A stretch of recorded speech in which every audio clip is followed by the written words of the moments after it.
हम फिर से लेकर आ चुके हैं आप लोगों के लिए दिन भर की सभी ताज़ा और बड़ी खबरें। एक एक कर आपको सारी खबरों की जानकारी देंगे आज देश दुनिया में क्या कुछ हो रहा है। दरअसल सबसे पहली जो बिग ब्रेकिंग निकल कर आ रही है, आप लोग बता दें आज किसान आंदोलन का 53वां दिन। जी हाँ, किसानों का बड़ा फैसला, कहा मोदी सरकार डर गई है। जी हाँ, कमजोर सरकार की पहचान है ये, जो कि एनआईए को पीछे लगा दिया। इसके बारे में आपको विस्तार से बताएंगे। वहीं पर दूसरी बिग ब्रेकिंग हम आपको बताएंगे। जी हाँ दोस्तों, मध्य प्रदेश में एक और हैवानियत का केस आया सामने। जी हाँ, जहां जहां भाजपा शासित राज्य है वहां वहां दोस्तों घटनाएं बढ़ती जा रही हैं रेप की। इसके बारे में आपको विस्तार से बताएंगे।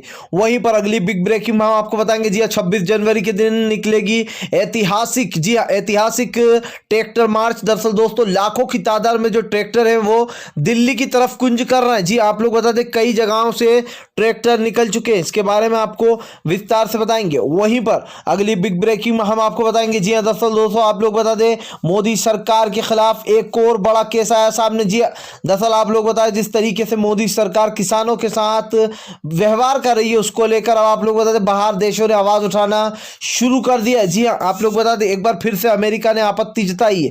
इसके बारे में भी आपको बताएंगे। वहीं पर अगली बिग ब्रेकिंग हम आपको बताएंगे। जी हाँ दरअसल दोस्तों आप लोग बता दें जो बाइडन लेंगे शपथ। जी हाँ, मोदी भक्त डोनाल्ड ट्रंप का पत्ता पूरी तरीके से हो गया कट। इसके बारे में आपको विस्तार से बताएंगे। वहीं पर अगली बिग ब्रेकिंग में हम आपको बताएंगे। जी अर्नब गोस्वामी के ऊपर चलेगा राजद्रोह का केस। इसके बारे में भी आपको विस्तार से बताएंगे। वहीं पर अगली बड़ी खबर में हम आपको बताएंगे राकेश टिकैत बोले फिलहाल सरकार चारों तरफ घूम के थक जाएगी, उसके बाद ये काला कानून वापस लेना ही होगा। इसके बारे में भी आपको विस्तार से बताएंगे। तो सारी खबरें आप लोगों को एक एक कर देंगे। फिलहाल खैर चलिए बढ़ते हैं सबसे पहली और सबसे बड़ी खबर की ओर। दरअसल दोस्तों आप लोग बता दें किसानों ने बड़ा ऐलान कर दिया। कहा फिलहाल 26 जनवरी के दिन ऐतिहासिक रैली निकाली जाएगी, यानी कि ऐतिहासिक ट्रैक्टर मार्च निकलेगा।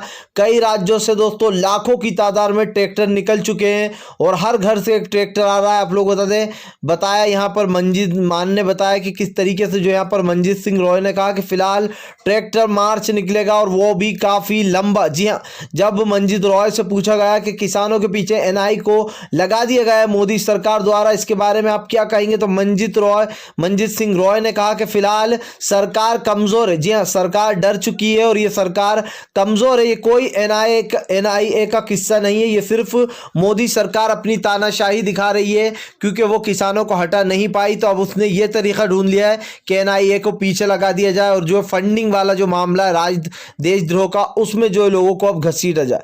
दोस्तों जबकि बात यह है कि कई लड्डू बनकर आ रहे हैं, लाखों लड्डू बनकर आ रहा है, खाने की चीजें बनकर आ रही हैं जो यहाँ पर सब लोग पैसा दे रहे हैं उस मोर्चे में, लेकिन इसमें एनआईए को लगा दिया है। बस सोचिए आप, यहाँ पर बताया जा रहा है कि खालिस्तानी लोग फंडिंग कर रहे हैं। इससे पहले आप लोगों को याद होगा CAA-NRC में भी इन्होंने ऐसी ही बातें करी थी। यानी कि सरकार इतनी डर जाती है किसान भाइयों से, किसानों के हौसले से, कि अब जो एनआईए को ले आएगी, कुछ दिन बाद आप देखना ईडी को ले आएगी, फिर सीबीआई को ले आएगी, क्योंकि मोदी सरकार के पास बस ये तीन ही हथियार है जिसको वो यूज करती है। और मंजीत सिंह रॉय ने साफ कहा कि फिलहाल सरकार डरी हुई और ये कमजोर सरकार की पहचान है कि हमें यहाँ से हटा नहीं पाई, तो अब नए नए पैतरे ढूंढ रही है और ये सब कुछ मोदी के कहने पर हो रहा है। जी हाँ, साफ साफ मंजीत सिंह रॉय ने खुलासा किया है कि फिलहाल कोई एनआईए की बैठक नहीं होना चाहिए, लेकिन जानबूझकर किसानों को परेशान करने के लिए ये मोदी की चाल है ताकि आंदोलन कमजोर हो जाए। लेकिन सरकार एक चीज समझ ले कि आंदोलन और भी आगे बढ़ता जाएगा। जी हाँ, फिलहाल खैर चलिए हम बढ़ते हैं और अगली बिग ब्रेकिंग की तरफ। बता दें आप लोगों को अगली जो बड़ी खबर निकल कर आ रही है दोस्तों, दंगाई पत्रकार अर्नब गोस्वामी जाएगा लंबा अंदर, चलेगा राजद्रोह का केस। जी दरअसल दोस्तों जिस तरीके से अर्नब गोस्वामी की व्हाट्सएप चैट लीक हुई है उसको लेकर अर्नब गोस्वामी बुरी तरीके से फंसते हुए नजर आना। लेकिन अब जो बड़ी खबर ये निकल कर आ रही है कि उनके जो साझीदार थे पार्थदास गुप्ता, उनकी तबीयत अचानक बिगड़ गई है। लोगों का कहना है कि जानबूझकर सबूत मिटाने को पार्थदास गुप्ता को खत्म किया जा रहा है, यानी कि उनकी जान लेने की कोशिश कर रही है। जी हाँ, अब आप सोच लीजिए दोस्तों, जो पार्थदास गुप्ता यानी कि जो अर्नब गोस्वामी के पार्टनर थे टीआरपी स्कैम में, अब उनकी तबीयत अचानक से बिगड़ गई। हालांकि बताया जा रहा है कि उनको सांस लेने में प्रॉब्लम हो रही है, शुगर की बीमारी है, अटैक आ रहा है, इस तरीके की कई बातें बताई जा रही हैं। लेकिन एक तरफ खबरें ये जोर से चल रही कि अर्नब गोस्वामी सबूत मिटाने की कोशिश कर रहा है। जी हाँ, इस तरीके से जो यहाँ पर कई लोगों ने ये आरोप लगाया और अर्णब गोस्वामी के साझेदार थे ये दोस्तों।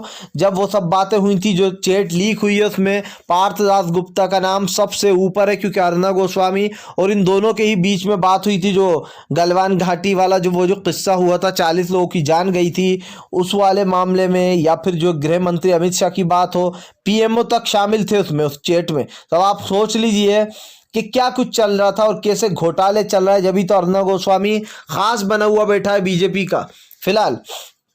खैर चलिए हम बढ़ते हैं और अगली बिग ब्रेकिंग की तरफ। बता दें आप लोगों को अगली जो बड़ी खबर निकल के आ रही है, राकेश टिकैत का बड़ा ऐलान। कहा मोदी सरकार जी हाँ डर चुकी है, 26 जनवरी की तैयारियां हमारी जोरों से चल रही है, सरकार चारों तरफ घूम के थकेगी। जी हाँ, दरअसल आप लोग बता दोस्तों, किसान नेता राकेश टिकैत का बड़ा ऐलान। कहा काला कानून तो रद्द कराने से पहले जाएंगे नहीं, कोई और विकल्प देंगे नहीं, क्योंकि यही विकल्प है सरकार के पास कि इस काले कानून को किसानों की बिना इजाजत लाई है, तो किसानों के बिना इजाजत जो यहाँ पर इसको वापस भी ले, यानी कि स्वामीनाथन जो कमेटी है वही जो है यहाँ पर वही लागू की जाए जो पहले का बिल था, और इस बिल को तत्काल में रद्द कर दिया जाए। और जब तक के तीनों काले बिल रद्द नहीं होंगे तब तक के हम यहाँ से हटने वाले नहीं हैं। यानी कि आज राकेश टिकैत ने ये बात साफ कर दी है कि कोई और ऑप्शन हम सरकार को देंगे नहीं, बीच का रास्ता कोई है नहीं, सरकार को ये काला कानून वापस लेना ही होगा, तब तक ये धरना खत्म नहीं होगा। दोस्तों दरअसल बहुत सारे लोग ये जानना चाह रहे थे कि ऐसे कब तक चलेगा ये धरना, क्योंकि सरकार तो मान नहीं रही है, अपनी पर अड़ी है, उधर किसान भी अपनी पर अड़ा कि हम ये काले कानून को रद्द कराए बिना नहीं जाएंगे। जब आज राकेश टिकैत से पूछा गया तो उन्होंने ये बात साफ कर दी कि फिलहाल तब तक नहीं हटेंगे जब तक कि इन तीनों काले कानून को सरकार वापस नहीं लेगी। फिर उसमें कितना ही टाइम लग जाए, चाहे साल लग जाए, 2 साल लग जाए, 3 साल, लेकिन धरना तो तभी खत्म होगा जब सरकार ये काले कानून को वापस लेगी। राकेश टिकैत ने बताया कि फिलहाल 26 जनवरी की जो तैयारियां हैं वो ज़ोरों शोरों से चल रही हैं, और वो 19 तारीख के दिन के बाद से, यानी कि 19 तारीख से लगभग 20 तारीख को वो ये अनाउंस कर देंगे कि 26 जनवरी को कहाँ कहाँ रैली निकलेगी, क्योंकि 19 को दोस्तों मीटिंग है सरकार के साथ। उस मीटिंग का रुख देखने के बाद सभी किसान नेता बात करेंगे आपस में, और फिर 26 जनवरी की यह रणनीति तय हो जाएगी कि कहाँ से कहाँ तक ट्रैक्टर मार्च निकाला जाएगा। लाखों की तादाद में ये ट्रैक्टर होंगे, पूरी दिल्ली की सड़कों पर फैल जाएंगे, और ऐसे में एक तरीके से दिल्ली पूरा ब्लॉक कर दिया जाएगा फिलहाल। खैर चलिए हम बढ़ते हैं और अगली बिग ब्रेकिंग की तरफ। बता दें आप लोगों को अगली जो बड़ी खबर निकल के आ रही है दोस्तों, मोदी भक्त डोनाल्ड ट्रंप का पत्ता हो जाएगा डायरेक्ट कट जो बाइडेन के शपथ लेते ही। जी हाँ दोस्तों, आप लोगों को पता है जो बाइडेन जल्दी ही शपथ लेने वाले हैं, जिसके चलते अब डोनाल्ड ट्रंप का पत्ता पूरी तरीके से खत्म, क्योंकि डोनाल्ड ट्रंप ने काफी जान लगाई ये साबित करने को कि जो बाइडेन जो है वो गलत तरीके जीते, लेकिन जो बाइडेन की जीत ऐतिहासिक जीत थी, 306 का आंकड़ा पार किया था, जबकि डोनाल्ड ट्रंप 260 पे ही सिमट कर रह गए थे। और ऐसे में अब दोस्तों जो बाइडेन जो कि काफी अच्छे काम करने वाले, उन्होंने अमेरिका में भी ये बात बोली थी कि फिलहाल जो मुस्लिमों को प्रताड़ित किया गया अमेरिका में, जो उनके बुरखों पर रोक लगा दी थी यहाँ पर डोनाल्ड ट्रंप ने, कि अब बुरखे नहीं पहनेंगी औरतें वहां की मुस्लिम। अब ऐसे में जो बाइडेन ने अपनी पॉलिसी चेंज करते हुए ये नियम भी चेंज कर देंगे, और भी बताया जा रहा है कि जो बाइडेन की शपथ के दौरान ही डोनाल्ड ट्रंप अपना सत्ता छोड़ यहां से चले जाएंगे। यानी कि पूरी तरीके से अब डोनाल्ड ट्रंप का पत्ता कट हो चुका है। अंधभक्तों को बड़ा झटका, जो कि इंडिया का झंडा लेके उस दंगे में पहुंचे थे, जो कि आप लोग बता दें अमेरिका के सांसद के बाहर हुआ था, बल्कि ये सराहने वाली बात नहीं थी, ये हमारे देश को झुकाने वाली बात थी कि एक जगह लड़ाई दंगे हो रहा और आप वहां पर इंडिया का झंडा लेकर अंधभक्तों की तरह जा रहा, और वो कोई और नहीं थे बल्कि मोदी समर्थक थे, जो कि 2 लोग जो कि वो झंडा लेकर पहुंचे थे फिलहाल। खैर चलिए हम बढ़ते हैं और अगली बिग ब्रेकिंग की तरफ। बता दें दोस्तों, लगता है जहां जहां बीजेपी शासित राज्य है वहां वहां हैवानियत होना बहुत ही ज्यादा आवश्यक हो गया। जी हां दोस्तों, क्योंकि हम इसलिए ऐसा कहना है क्योंकि अब मध्य प्रदेश का केस निकलकर सामने आया, जिसमें 13 साल की बच्ची के साथ 2 बार गैंग रेप किया गया। एक बार जो यहाँ पर उसको आप लोग बता दें उसके साथ 13 तारीख के दिन किया गया था, और दूसरा उसके साथ फिर से एक बार 17 तारीख के लगभग किया गया। उसके बाद आप लोग बता दें 9 लोग थे जिन्होंने गैंग रेप किया। और ऐसे में दोस्तों सरकार का ध्यान कहां पर है, कोरोना की वैक्सीन पर सारा ध्यान है सरकार का, लेकिन जिस तरीके के जो मामले हो रहे हैं उनको पूरी तरीके से नज़रअंदाज किया जा रहा है। सोचिए दोस्तों, आप 13 साल की बच्ची कितनी छोटी होगी। अब ये जो मामले है, ये आंकड़ा ये भोपाल का है दोस्तों ये मामला। इससे पहले मैं आप लोगों को बता दूं, एक विधवा महिला के साथ गैंगरेप किया गया था, वो मामला भी दबाया जा रहा है। इससे पहले एक और 13 साल की बच्ची के साथ एक ढाबे वाले ने जो यहाँ पर गैंगरेप किया था, उसको भी दबाया जा रहा है। तो कहीं ना कहीं ये बात सामने निकलकर बार बार आती है कि जहां जहां बीजेपी शासित राज्य, वहां वहां ऐसी हैवानियत के किस्से क्यों सामने आ रहा है। आप खुद सोचिए दोस्तों, लगातार ये केस जो ये बढ़ती जा रही है, इस तरीके की वारदातें जिसके ऊपर सरकार का ध्यान बिल्कुल नहीं जा रहा। हालांकि सरकार का वही कहना है कि हम इस पर ध्यान दे रहे हैं और अभी फिलहाल तो टीकाकरण जो चल रहा है उस पर ज़्यादा ध्यान है। तो दोस्तों, इन चीज़ों पर सबसे ज़्यादा सरकार को ध्यान देना चाहिए। इश्क, आपको पता होगा कि लव जिहाद पर इनके पास टाइम है कानून लाने को, लेकिन ये जो लड़कियों के साथ गैंगरेप होते हैं, इस तरीके की घटनाएं होती हैं, इस पर सजाए मौत का कानून बनाने में इनको झिझक होती है। क्यों होती है? क्योंकि भाई बहुत सारे लोग ऐसे भी होते हैं जो बड़े परिवार से होते हैं।